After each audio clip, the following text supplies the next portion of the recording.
Hello दोस्तों, नमस्कार। आप सभी का अध्ययन पाठशाला एकेडमी पर स्वागत है। आप सब कैसे हैं? आई होप आप सब अच्छे होंगे, स्वस्थ होंगे। आज हम बात करेंगे एंडोप्लाज्मिक रेटिकुलम के बारे में। एंडोप्लाज्मिक रेटिकुलम क्या होता है, स्मूथ एंडोप्लाज्मिक रेटिकुलम क्या होता है और रफ एंडोप्लाज्मिक रेटिकुलम क्या होता है, इनके बारे में अध्ययन करेंगे और विस्तार से जानकारी प्राप्त करेंगे। वीडियो शुरू करने से पहले अगर आप चैनल पर नए हैं तो चैनल को सब्सक्राइब कीजिए, लाइक कीजिए और अपने साथियों के साथ शेयर कीजिए। चलिए वीडियो शुरू करते हैं। Endoplasmic reticulum. एंडोप्लाज्मिक रेटिकुलम का ये फिगर आप देख पा रहे होंगे। एंडोप्लाज्मिक रेटिकुलम के खोज के.आर. पोर्टर ने सन 1945 ईस्वी में किया था। इनकी खोज के.आर. पोर्टर साहब ने 1945 ईस्वी में इनकी खोज की थी। बात करते हैं नेक्स्ट स्लाइड पर। इनके परिचय के बारे में अध्ययन करते हैं।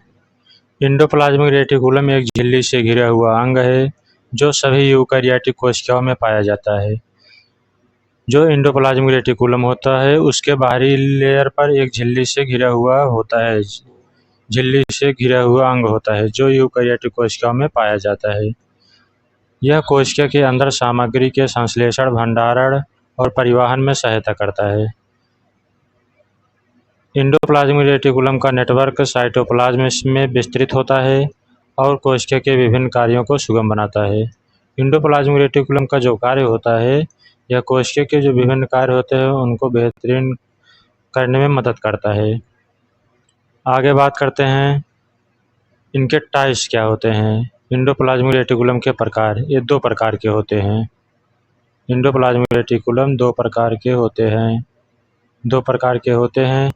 पहला हो गया रफ एंडोप्लाज्मिक रेटिकुलम, जो राइबोसोम से ढका होता है। दूसरा हो गया स्मूथ एंडोप्लाज्मिक रेटिकुलम, इसमें राइबोसोम नहीं होते हैं, इसलिए यह चिकना दिखाई देता है, मतलब परमेबिलिटी दिखाई देता है। आगे बात करते हैं ये एंडोप्लाज्मिक रेटिकुलम का फिगर रफ एंडोप्लाज्मिक रेटिकुलम हो गया, स्मूथ एंडोप्लाज्मिक रेटिकुलम। यहाँ पर प्रेजेंट है राइबोसोम, यहाँ पर प्रेजेंट है न्यूक्लियर इनवेलप प्रेजेंट है, न्यूक्लियस प्रेजेंट है। यहाँ पर राइबोसोम पाया जाता है, इस जो देख पा रहे हैं राइबोसोम इसमें प्रेजेंट है, राइबोसोम। आगे बात करते हैं रफ एंडोप्लाज्मिक रेटिकुलम का परिचय। रफ एंडोप्लाज्मिक रेटिकुलम राइबोसोम्स उपस्थित होते हैं। जो रफ एंडोप्लाज्मिक रेटिकुलम होते हैं इनको ऊपर राइबोसोम उपस्थित होते हैं।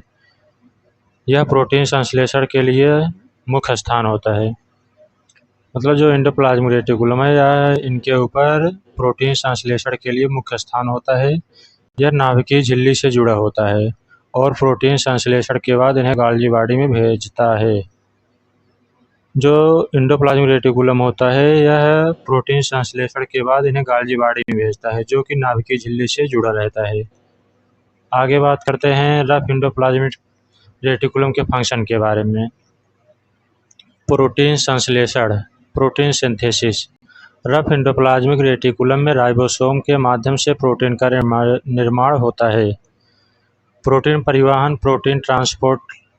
यहाँ संश्लेषित प्रोटीन को कोशिका के विभिन्न अंगों या कोशिका से बाहर भेजा जाता है।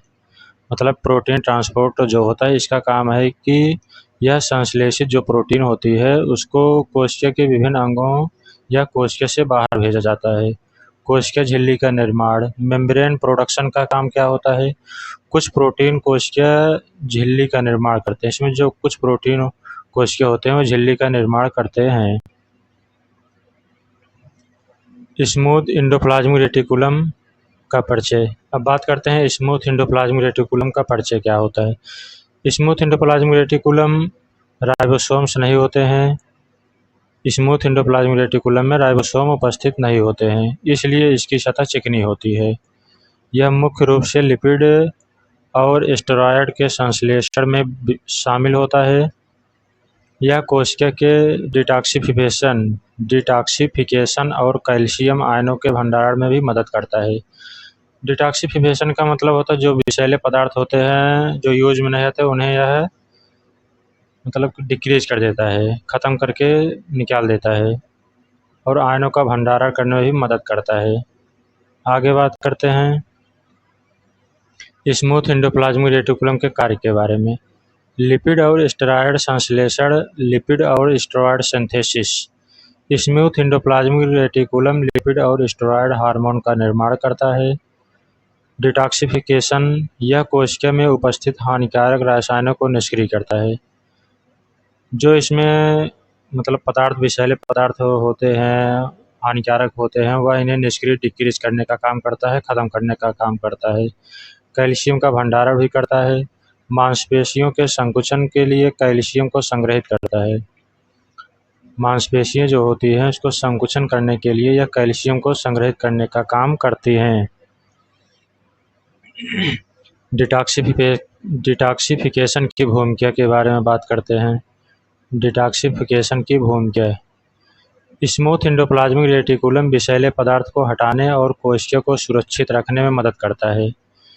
जो इसमें विषैले पदार्थ होते हैं उन्हें यह हटाने और कोशिका को सुरक्षित रखने में सहायता प्रदान करता है।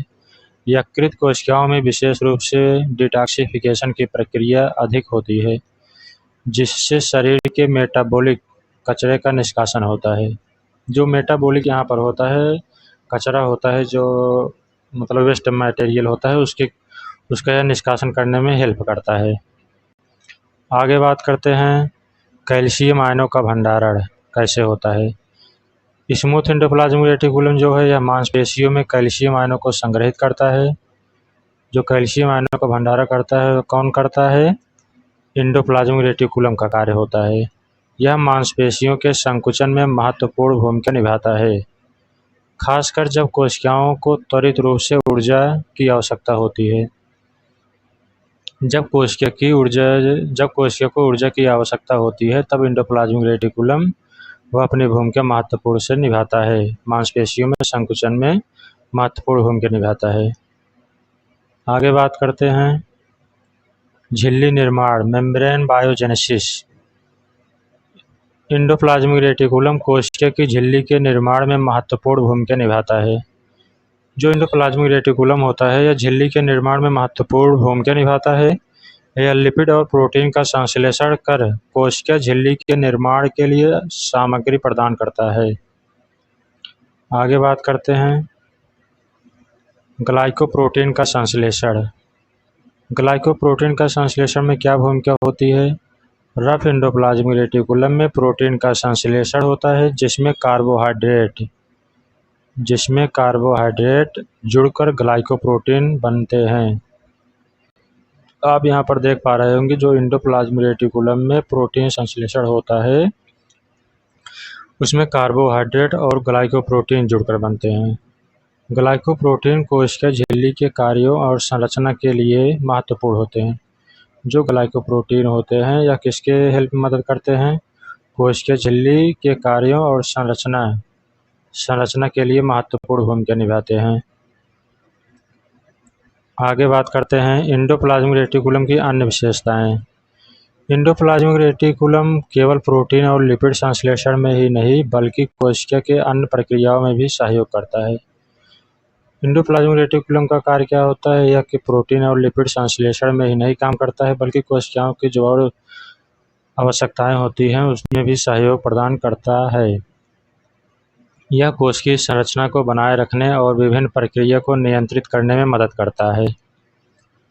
आगे बात करते हैं, वीडियो यहीं पर समाप्त होता है दोस्तों।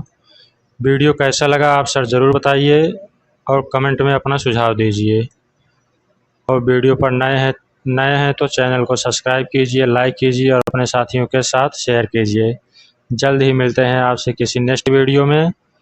तब तक हमारे साथ बने रहिए, जुड़े रहिए और अपना सहयोग और प्यार बनाए रखिए। धन्यवाद।